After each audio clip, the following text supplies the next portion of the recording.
ఈ రోజుకైనా జగన్మోహన్ రెడ్డి బయటకు రావాలి.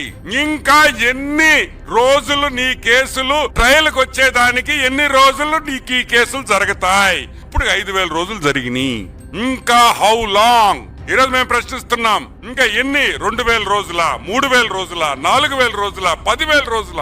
ఎంత మంది హైకోర్టు జడ్జిలు మారారు? సుప్రీంకోర్టు జడ్జిలు ఎంతమంది మారారు ఈ 5,000 రోజుల్లో? నీకు సంబంధించిన నీ ట్రయల్ కోర్టు జడ్జిలు ఎంతమంది మారారు ఈ 5,000 రోజుల్లో?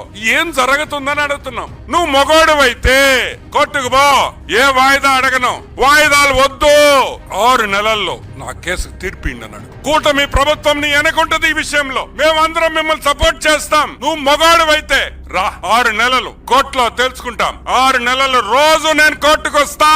నేను ఖాళీగా ఉన్నా, నాకు పని బాట లేదు, బెంగళూరు పోయే బదులు కోర్టుకు వస్తానని చెప్పు. నాకు ఇంక ఈ కేసులు వద్దు, అటో ఇటో తేల్చండి అని చెప్పే దమ్ము, ధైర్యం నీకు గాని ఆ కేసులో ఇన్వాల్వ్ అయిన ఎదవలకు అందరికి ఎవరికైనా ఉందా అని నేను ప్రశ్నిస్తున్నా. ఈ రోజు నేను చెప్తున్నా, చంద్రబాబు నాయుడు గారి గురించి గాని, లోకేష్ బాబు గురించి గాని మాట్లాడే పని అయితే ఫస్ట్ నీ కేసులు తెగదింపు చేసుకొని రా, కోర్టుకు పో.